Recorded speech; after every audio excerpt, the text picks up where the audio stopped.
মহাদেব ট্রিলজির এই পর্বে আপনাদের শোনাবো রামেশ্বর শিব মন্দিরের গল্প। চলুন বেশি দেরি না করে শুরু করা যাক। কর্পোরেশনের ঐতিহ্যবাহী ভবনের তালিকায় আমরা রামেশ্বর শিব মন্দিরের উল্লেখ পাই। নিমতলার দুর্গেশ্বর মন্দির দেখার পর আমরা ভেবেছিলাম এটিও হয়তো বিশাল জরাজীর্ণ কাঠামোর হবে, কিন্তু সেখানে যাওয়ার পর আমাদের জন্য অপেক্ষা করছিল একটি চমক। মন্দিরটি সত্যিই বিশাল আকারের, তবে এটি অবহেলিত নয়, বরং এর রক্ষণাবেক্ষণ বেশ ভালোভাবেই করা হয়েছে। 52 নম্বর নন্দরাম সেন স্ট্রিটে অবস্থিত রামেশ্বর মন্দিরটি প্রায় 2.5 থেকে 3,000 বর্গফুট জায়গা জুড়ে বিস্তৃত। রাস্তার দিকের প্রধান প্রবেশপথটি মন্দিরের প্রাঙ্গণে নিয়ে যায়। এই প্রাঙ্গণের বাম দিকে রয়েছে মূল মন্দির এবং ডান দিকে রয়েছে বাঁশের গ্রিলে ঘেরা একটি ছোট্ট কক্ষ, যা দেখতে অনেকটা ক্লাবের মতো।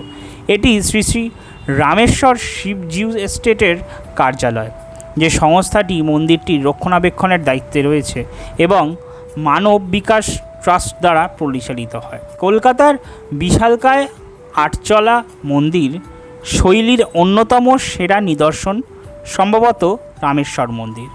অষ্টাদশ ও ঊনবিংশ শতাব্দীতে বাংলার হুগলি, হাওড়া, মেদিনীপুর ও বাঁকুড়া অঞ্চলে আটচালা মন্দির স্থাপত্যের ব্যাপক প্রচলন ছিল।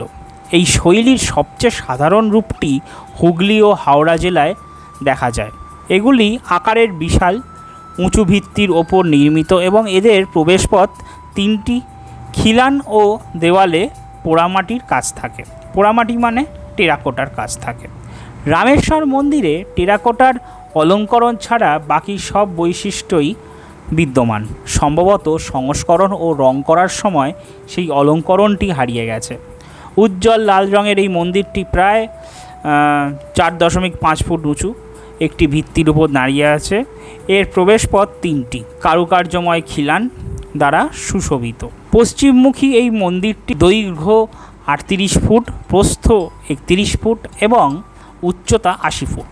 দেওয়াল ও মূল ছাদের সংযোগস্থলে চারপাশ জুড়ে ধনুকের আকৃতিবিষ্ট এক শৈলিক অলঙ্করণ রয়েছে, যাতে ফুল ও লতাপাতার নকশা ফুটিয়ে তোলা হয়েছে। মন্দিরের গর্ভগৃহে প্রায় 6 ফুট উচ্চতার কালো পাথরের একটি শিবলিঙ্গ রয়েছে। সংলগ্ন কক্ষগুলিতে রাধাকৃষ্ণ, দেবী অন্নপূর্ণা এবং দেবী কালীর বিগ্রহ স্থাপিত আছে। মন্দিরের সম্মুখভাগে 4টি ফলক রয়েছে। প্রথম ফলকটি উপরের বাম দিকে উল্লেখ আছে যে এটি নন্দরাম সেনের মন্দির এবং এটি 1061 বঙ্গাব্দ অর্থাৎ 1654 খ্রিস্টাব্দে প্রতিষ্ঠিত হয়। দ্বিতীয় ফলকটিও উপরের ডান দিকে, প্রতিষ্ঠার বছর হিসেবে 1061 বঙ্গাব্দ বা 1654 খ্রিস্টাব্দের কথা বলা হয়েছে। পাশাপাশি এতে উল্লেখ রয়েছে যে 1261 বঙ্গাব্দে অর্থাৎ 1854 খ্রিস্টাব্দে তার প্রপৌত্র জগৎচন্দ্র সেন তুলসী মঞ্চ প্রতিষ্ঠা করেন এবং 1859 সালে জয়ন্তীচন্দ্র সেন সীতা নবমী উৎসব পালন করেন। যিনি এই জয়ন্তীচন্দ্র সেন হলেন এই প্রপৌত্রর পরবর্তী প্রজন্ম বা প্রপৌত্র ছিলেন। তৃতীয় ফলকটি নিচের ডান দিকে 1314 বঙ্গাব্দে বা 1907 খ্রিস্টাব্দে অন্নপূর্ণা প্রতিমা প্রতিষ্ঠার বিষয়ে জয়ন্তী সেনের পুত্র শরৎচন্দ্র সেন তার স্ত্রীর স্মৃতির উদ্দেশ্যে এই প্রতিমাটি প্রতিষ্ঠা করেন। চতুর্থ ফলকটি নিচের বাম দিকে 1319 বঙ্গাব্দ বা 1912 খ্রিস্টাব্দে দুর্গা প্রতিমা প্রতিষ্ঠার বিষয়ে শরৎচন্দ্র সেন তার পিতামাতার স্মৃতির উদ্দেশ্যে এটি প্রতিষ্ঠা করেছিলেন, যার উভয়ই 1909 সালে মৃত্যুবরণ করেন। নিঃসংকোচে বলা যায় যে হয় এই মন্দিরটি আমাদের আলোচ্য নন্দরাম সেন কর্তৃক প্রতিষ্ঠিত হয়নি, কারণ 1654 সালে তার উপস্থিতি কিছুটা বিস্ময়কর, অথবা প্রতিষ্ঠার সালটি একটু ঐতিহাসিক ভুল যা গত 300 বছর ধরে চলে আসছে। অবশ্য কিছু গবেষক বা ঐতিহাসিকের বিভিন্ন মত রয়েছে। তাদের মতে প্রথম ফলকটি অনেক পরে বসানো হয়, যা স্পষ্টভাবেই বোঝা যায়। মূল ফলকটিতে শকাব্দ 1661 খোদাই করা ছিল, কিন্তু দ্বিতীয় সংখ্যাটি অস্পষ্ট হওয়ায় বংশধারা এটিকে বাংলা সন 1061 বলে ভুল করেছিল। এই তত্ত্বটি সঠিক হলে নির্মাণের বছর দাঁড়ায় 1739 খ্রিস্টাব্দ। যা সময়ের হিসাবে বেশ সামঞ্জস্যপূর্ণ।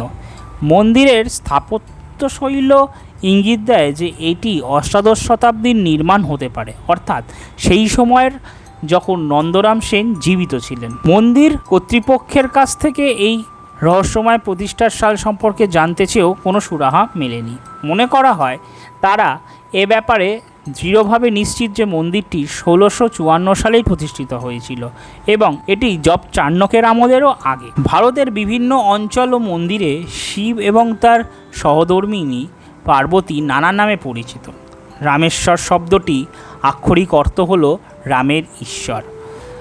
পৌরাণিক মহাকাব্য রামায়ণ অনুসারে এর প্রধান চরিত্র রাম ছিলেন ভগবান শিবের ভক্ত। বস্তুত ভারতের 12টি জ্যোতির্লিঙ্গের অন্যতম তামিলনাড়ুর রামেশ্বরম মন্দিরে নেপথ্যে রয়েছে এই কিংবদন্তি। সম্ভবত এই নামকরণের কারণেই 1859 সালে জয়ন্তীচন্দ্র সেন এখানে সীতানবমী পালন করেন। সীতানবমী হল রামের স্ত্রী দেবী সীতার জন্মতিথি। দুর্গেশ্বর মন্দিরের মতোই রামেশ্বর মন্দিরটিও বেশ জনপ্রিয় এবং ভক্তদের আনাগোনা লেগেই থাকে। শোভাবাজার স্ট্রিট ও চিতপুর ক্রসিং থেকে চিতপুর বা রবীন্দ্র সরণির ট্রাম লাইন ধরে সোজা বাগবাজারের দিকে এগিয়ে যাচ্ছেন। আপনার বাঁ দিকের প্রথম গলিটি হলো নন্দরাম সেন স্ট্রিট। 4-5টি বাড়ির পরেই বাঁ দিকের মন্দিরটি দেখতে পাবেন রামেশ্বর মন্দির। মহাদেবের ট্রিলজির দ্বিতীয় পর্ব এখানেই শেষ হলো। তৃতীয় পর্ব অর্থাৎ শেষ পর্ব নিয়ে খুব শিগগিরই আমরা ফিরব আপনাদের কাছে। ভালো লাগলে ভিডিওটি লাইক, কমেন্ট ও শেয়ার করে দেবেন, আর অবশ্যই সাবস্ক্রাইব করে দেবেন। আর ফেসবুকে দেখে থাকলে অবশ্যই ফলো বাটনটা টিপে দেবেন। হর হর মহাদেব।